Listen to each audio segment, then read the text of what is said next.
Je vais peut-être commencer par me présenter. On va patienter peut-être un peu comme ça. Donc, Angel Bonnefoy, donc, de la société PayB. Je suis responsable de montage et de formation client. Donc, soyez un peu indulgents. C'est ma première web conférence avec autant de clients. En règle générale, je fais beaucoup de formations clients, mais c'est mon premier, on va dire, format comme ça. Donc, c'est vrai que bon, c'est un petit peu stressant pour moi aujourd'hui. Donc, je m'excuse déjà. Je pense que je risque de pas être très, très à l'aise. Donc, je m'excuse déjà de tout ça. Il y a encore du monde qui arrive. Donc, je suis accompagnée donc, de Loïc. Loïc, je vais te laisser le micro.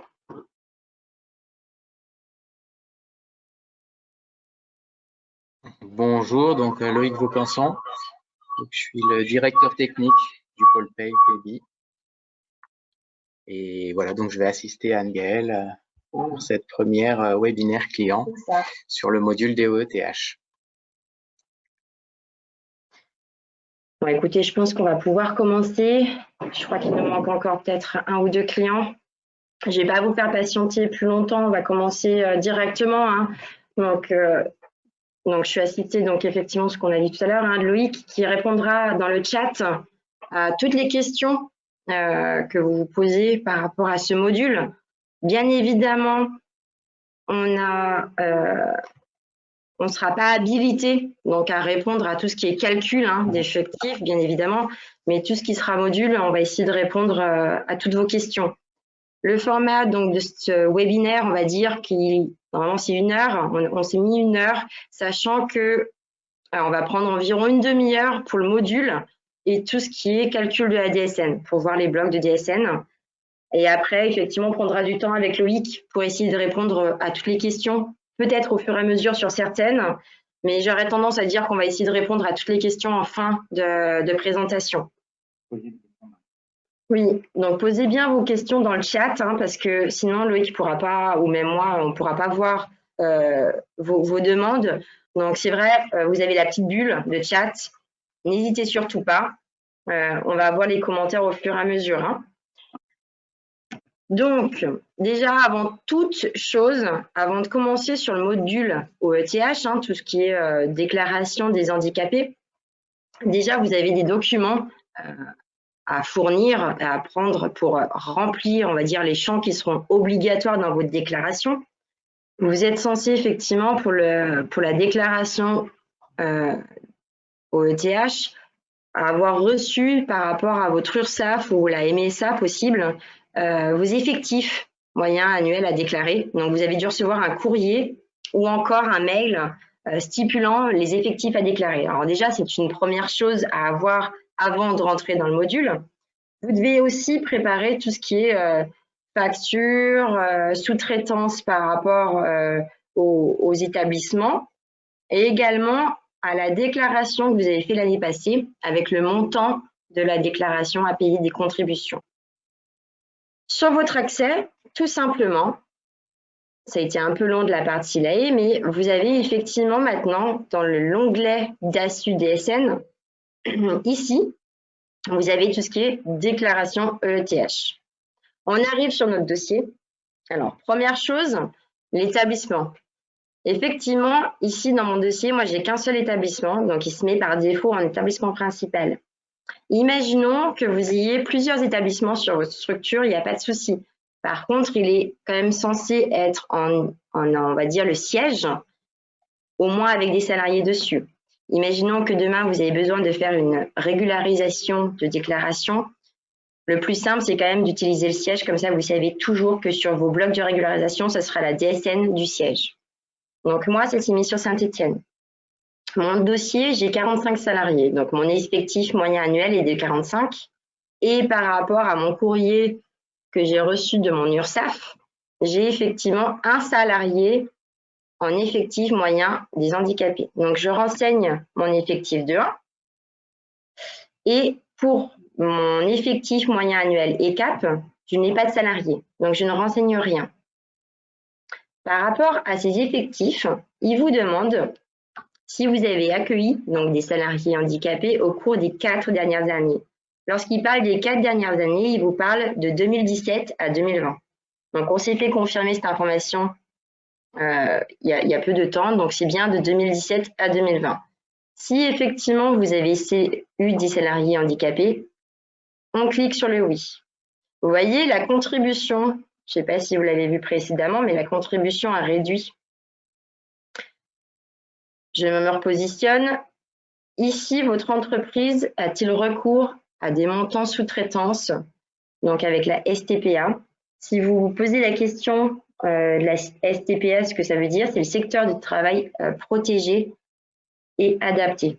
Donc, en toute logique, vous avez dû recevoir déjà fin d'année une facture vous disant que vous avez effectivement fait un minimum de montant de 6 090 €. Donc, c'est oui ou non, tout simplement. Est-ce que pour l'instant, c'est bon? Oui, tout va bien. Ensuite, il nous parle de l'accord agréé. Effectivement, dans mon dossier, je n'ai pas d'accord.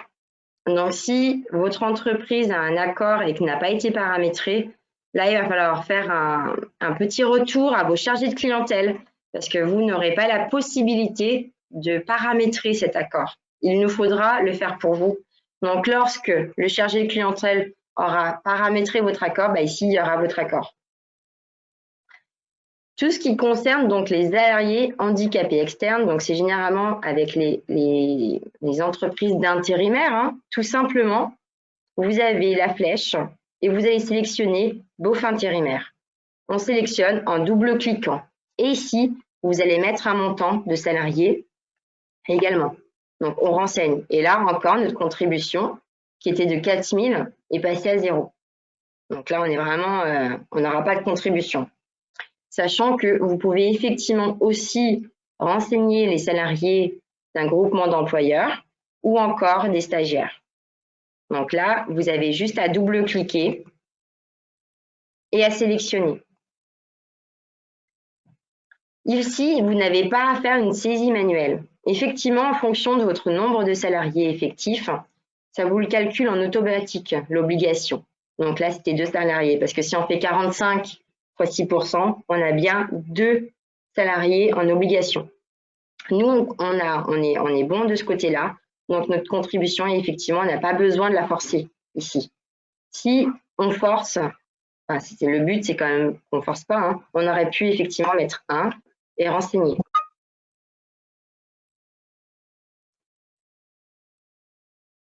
Ça m'a mis mon écran en pause. Je m'excuse encore 2 petites secondes. Tant que... Comment? C'est bon, ça s'est remis. Donc, on renseigne nos effectifs. On renseigne bien effectivement si on a eu les salariés les 4 dernières années. C'est très, très pénible. On a bien effectivement savoir si on a nos salariés, donc les annuels ECAP, si on a bien renseigné les 4 dernières années, si on a la sous-traitance, l'accord agrégé si on en a un, et ensuite tout ce qui est salarié externe.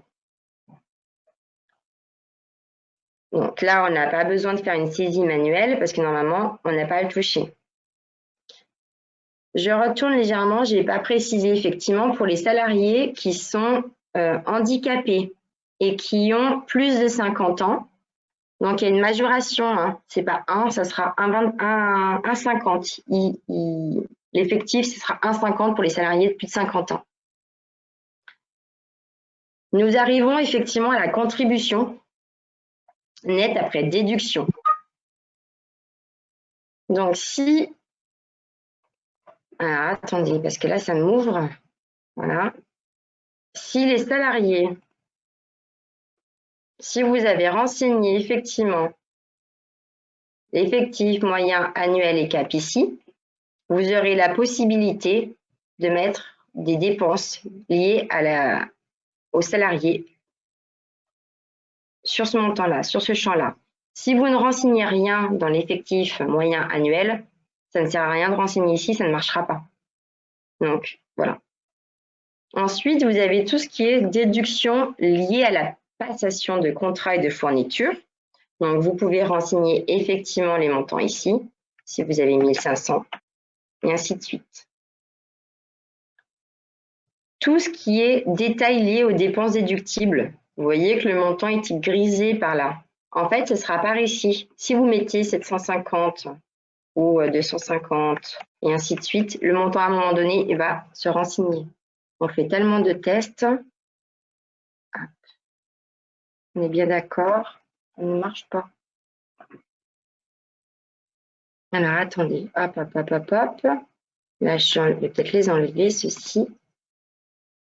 Non. Voilà. C'est qu'en fait, vu que j'avais pas de montant, effectivement, là, j'ai juste, ça me le calcule en fonction d'un prorata. Donc, c'était complètement logique, vu que j'avais mis qu'il y avait des salariés qui étaient handicapés. Hop. Donc, il va falloir renseigner les dépenses liées. Voilà. Vous avez tout ce qui est déductible ici. Sachant que ça, c'est normalement des choses que vous avez. Faites attention ici, ils ont fait une faute. C'est pas ESAR, hein, c'est ESAT.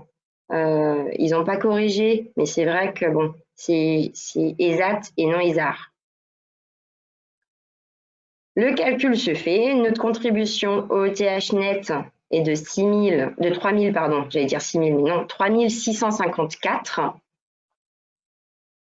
Tout à l'heure, je vous demandais effectivement d'avoir la contribution de l'année précédente, parce qu'ici, si vous renseignez le montant de l'année dernière, vous allez avoir une majoration, effectivement, par rapport à votre contribution de cette année. Donc, le montant de cette année sera de 3307,80 et qui se reconstitue ici. Imaginons que vous avez commencé votre déclaration et pour l'instant, avec les informations que vous avez, vous souhaitez sauver. Il n'y a pas de souci, hein, vous pouvez après revenir sur votre déclaration. Ici, il est bien stipulé que la déclaration est enregistrée. Ça veut dire que lorsque vous allez calculer votre DSN, toutes ces informations vont remonter en DSN. Si vous avez besoin de faire un correctif par rapport à votre déclaration que vous avez fait et avec, donc vous voyez ici, ça s'est affecté au mois de déclaration de mai, vous pouvez supprimer votre déclaration et la recommencer. Ce n'est pas grave. Tant que votre déclaration n'est pas faite et pas envoyée, vous pouvez la supprimer et la refaire. Ce n'est pas grave du tout. Est-ce que pour l'instant, tout va bien pour vous? Oui? On va considérer donc que notre déclaration, elle est OK, on est bien juste. Ici, on va dire qu'on a tous nos bulletins de fait. Sur notre déclaration, il faudra faire attention, vu qu'on est au mois de juin et que ça s'est mis sur la déclaration du mois de mai. En option de régularisation, je vais revenir dessus, il faudra bien vérifier que c'est coché. Je me remets dessus. Je suis sur ma ligne de déclaration de juin. Je clique droit, option de calcul de la DSN, et vu que c'est une régularisation pour le bloc du mois de mai, je clique. Ici, je calcule. Je vais laisser le système. Bon, moi, c'est un dossier copie, donc forcément, ça ne va pas marcher, mais hop, je vais considérer que tout va bien et je lance le calcul. Je vais lancer le calcul, mais avec la régularisation de la DSN du mois de mai. Même si on est au mois de juin, vous savez qu'on avait eu l'autorisation exceptionnelle de déclarer notre contribution effectivement sur la déclaration du mois de juin éligible au 5 et 15 juillet.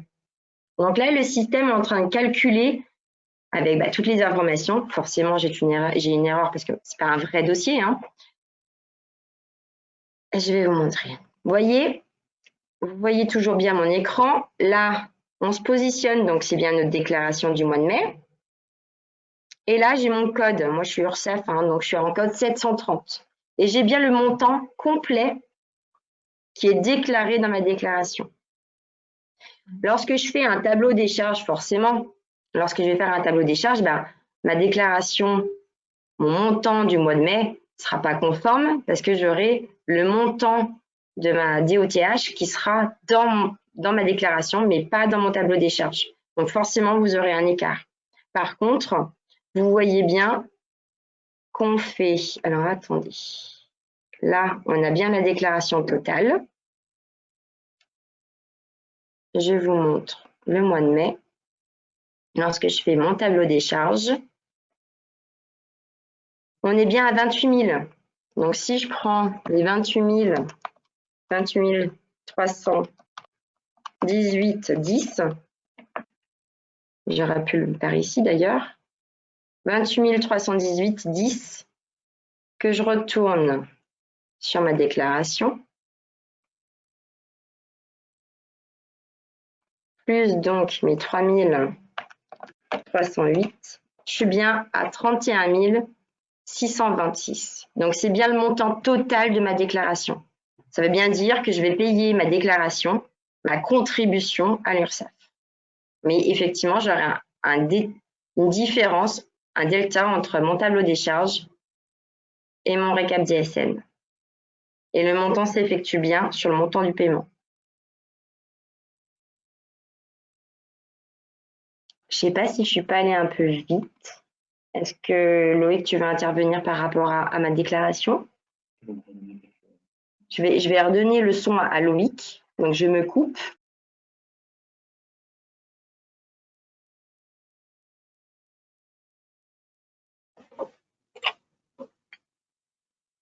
Donc, j'ai juste précisé avant qu'on nous pose la question.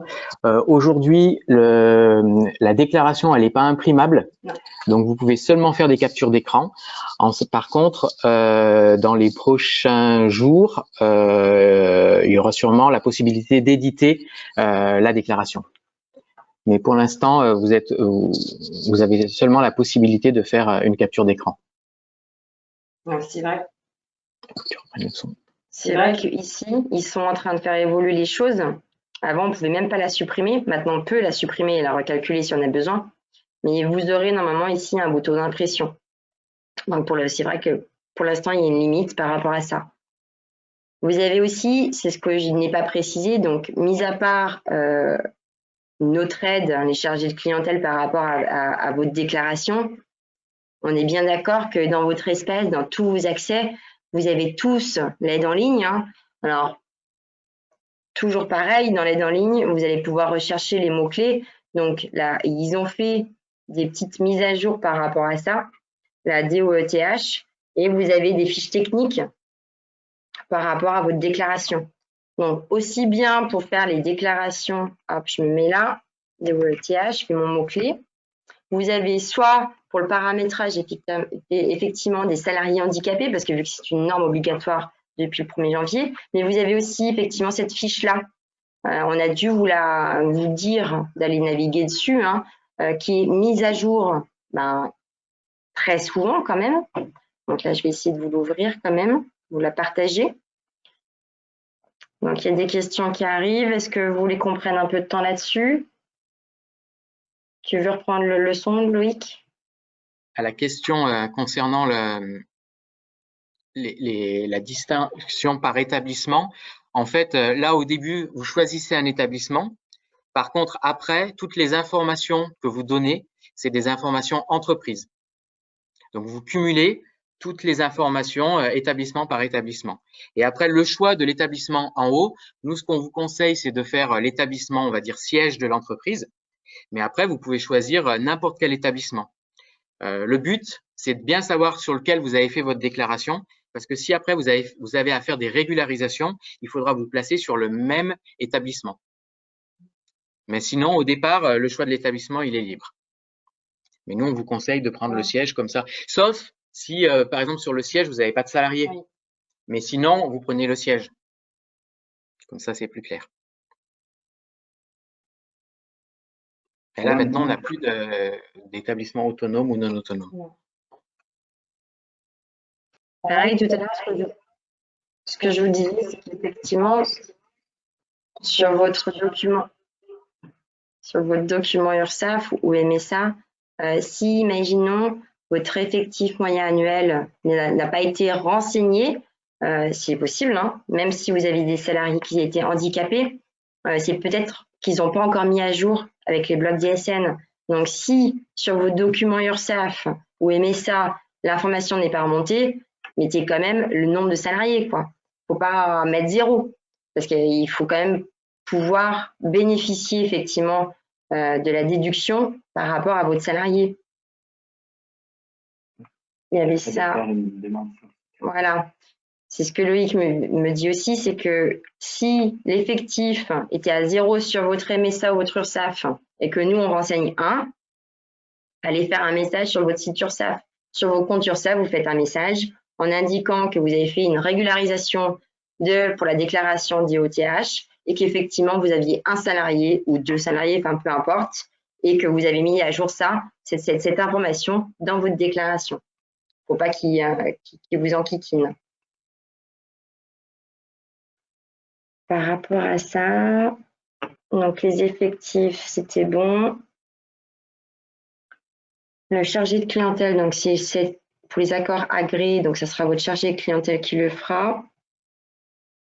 Les salariés externes, donc c'est vos salariés intérimaires.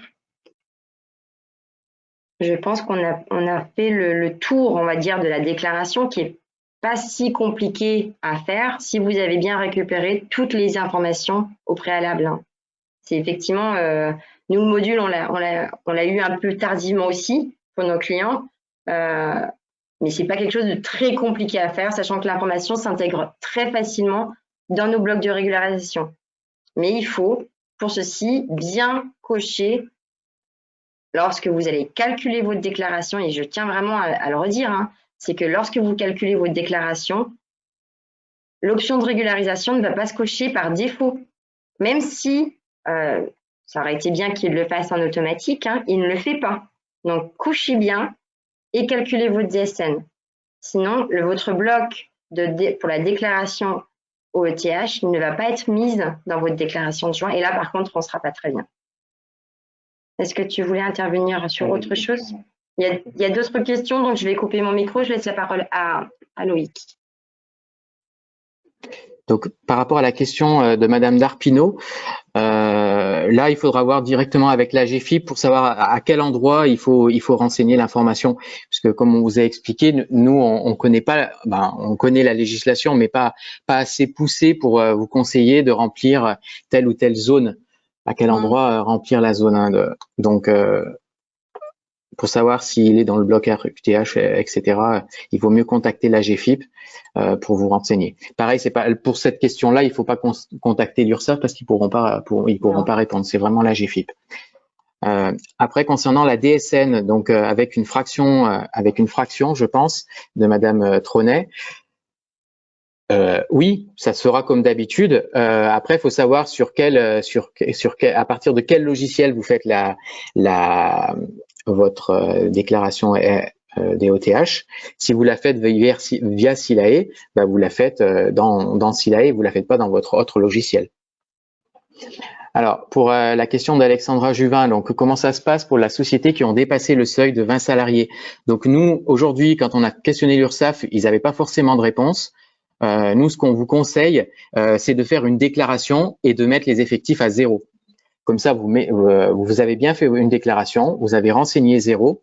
Et après, s'il y a une question de la part de l'URSSAF, vous répondrez en disant que vous êtes dans le dispositif de lissage et que vous n'êtes pas assujetti. Concernant la question de Monsieur Launay, oui, Silae par défaut, il va aller renseigner donc un établissement, souvent l'établissement principal, et il va renseigner les effectifs que lui il a calculés. Donc après, c'est ce qu'on vous dit tout à l'heure, si vous n'êtes pas d'accord ou avec l'effectif calculé par Silae ou avec l'effectif calculé par l'URSSAF, vous modifiez l'effectif, vous prenez celui que vous avez calculé vous, et s'il est différent du coup de l'effectif déclaré par l'URSSAF, on vous invite à aller sur le site pour leur expliquer votre calcul. Nous, le calcul qui est fait par l'outil, c'est un calcul mathématique. Donc après, il se peut qu'il ait loupé des salariés, mais normalement, il est assez fiable. Que des parfaits, que des merci. Ouais. L'effectif de l'URSSAF, il est pas forcément juste, puisque c'est la première année qu'ils intègrent les informations, donc il se peut qu'ils aient mal intégré des informations. Nous, tout au long de l'année, si par exemple on s'est rendu compte qu'on avait des travailleurs handicapés qui n'avaient pas été déclarés en début d'année, par exemple on a fait des blocs de régule. Aujourd'hui, l'URSSAF, ils n'ont pas intégré ces blocs de régule. Donc c'est pour ça qu'on insiste bien sur vérifier la cohérence des informations. L'URSSAF sont les premiers à dire qu'ils ne sont pas sûrs de leurs calculs. Mais ce qu'on pourra faire, c'est qu'effectivement, après donc, notre présentation d'aujourd'hui, on pourra vous envoyer effectivement un modèle des courriers URSSAF et MESA que vous avez dû recevoir, ainsi que tout ce qui est aussi adresse, on va dire, site internet, pour vérifier aussi bien sur la GFIP que sur certains sites qui peuvent aussi vous aider par rapport à tout ce qui est établissement ESAT, EA et TIH. Donc ça, on pourra vous donner le nom. Hein. C'est le site Andeco, mais on vous le mettra par mail .org, et là, vous aurez tous les établissements qui seront concernés par rapport à ça. Avez-vous d'autres questions par rapport à notre explication? Non, le chat ne bouge pas, donc j'ai l'impression que c'est super clair, c'est limpide. Il y a beaucoup de préparation, mais après, vraiment, le propre de la déclaration, c'est vraiment assez simple à faire. Et on insiste bien vraiment sur le fait que vous avez l'aide en ligne, c'est une chose, mais n'oubliez pas qu'il y a les chargés de clientèle qui peuvent aussi vous aiguiller si vous avez des petites questions. Hein. C'est vrai que à ce jour, pour l'instant, enfin, on utilise comme vous Silae, hein, on a les mêmes informations que vous, donc on pense, on suppose que tout, c'est assez simple d'utilisation. Si vous vous rendez compte que vous avez fait une erreur dans la déclaration, donc vous pouvez toujours revenir, tant que la déclaration n'a pas été envoyée, donc vous pouvez toujours revenir sur le module, faire vos corrections et après recalculer votre DSN. Ouais. Si votre DSN elle a été envoyée, vous vous rendez compte d'une anomalie, on vous conseille de ne pas refaire pour ce mois la déclaration juste pour corriger le montant de la DOETH. Ouais. Il vaut mieux laisser partir la déclaration et pas faire une déclaration annulaire en place. Et le mois prochain, comme vous aurez modifié votre module ici, quand vous ferez votre déclaration le mois prochain, ça fera un bloc de régule sur la période précédente. Il vaut mieux toujours faire comme ça plutôt que de renvoyer une annulaire en place. L'annulaire en place, normalement, elle fonctionne bien, mais il y a certains organismes qui ne l'interprètent pas bien et qui, du coup, des fois, doublent les déclarations. Donc là, vous avez bien respecté votre obligation d'envoi au 15 juillet. Donc, ne refaites pas la déclaration. On fait plutôt un bloc de régule sur la DSN du mois d'après. Donc, pour compléter Loïc, hein, tout à l'heure, on a fait une déclaration avec une effective moyenne 45 de 1. J'avais un montant de contribution qui était de 3 000 et quelques euros. Là, je viens de faire effectivement une modification de ma déclaration, alors que j'ai bien calculé ma DSN. On va considérer que j'ai déclaré ma DSN. Là, il me le dit, hein, que si ma déclaration elle a déjà été transmise, en fait, donc ça sera des modifications sur la prochaine DSN. Donc, imaginons, je fais ça, ce sera un bloc qui sera dans ma prochaine déclaration et non pas sur ma déclaration du mois de juin. Donc, ça sera au moment de la déclaration de juillet. Voilà. Ça fera pareil, un bloc de régularisation qui sera rattaché à mai et qui travaillera avec la différence entre mai et juin. C'est ça. Donc, une précision par rapport à la question de Madame Tronet. Donc, comme vous faites qu'une seule déclaration, je pense que on a dû paramétrer dans les différents outils une fraction établissement qui permet de dire, j'envoie une première DSN avec une certaine salariée et j'envoie une autre DSN avec les autres salariés. Et donc après, l'URSSAF, il sait lire deux fichiers avec des déclarations différentes et il sait les concaténer. Là, par rapport à la DOETH, ça sera pareil. Vous aurez déclaré la DOETH sur une déclaration.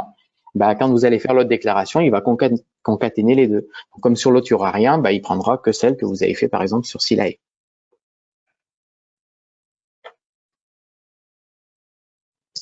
Je pense que tu as répondu à toutes les questions. D'autres questions qui arrivent? Est-ce que tu peux juste cliquer sur la petite bulle, s'il te plaît? Sur la grille?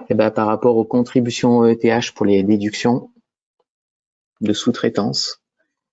il faut faire le test en fait de voir après qu'est-ce qu'il prend dans le total déduction. Est-ce qu'il va prendre le montant que vous aurez saisi ou est-ce qu'il prend Le montant saisi. Ouais. Donc il faut le mettre après les 30%.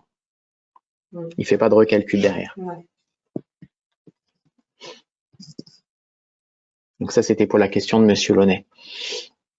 Non, il n'y a pas d'onglet pour joindre les documents justificatifs. Les documents justificatifs, ils vous seront demandés lors d'un contrôle URSSAF. Là, c'est une déclaration DSN avec des données normées et on ne peut pas joindre de pièces jointes. Par contre, vous avez raison, il faut bien que vous les ayez, ces documents justificatifs, parce qu'en cas de contrôle URSSAF, c'est là où ils vont vous demander de justifier. Donc, autant le calcul d'effectifs que les factures, etc. Mais je vais dire, c'était comme la précédente déclaration. Est-ce que vous avez d'autres questions par rapport à ce module, par rapport au calcul de la déclaration, par rapport au bloc de régularisation?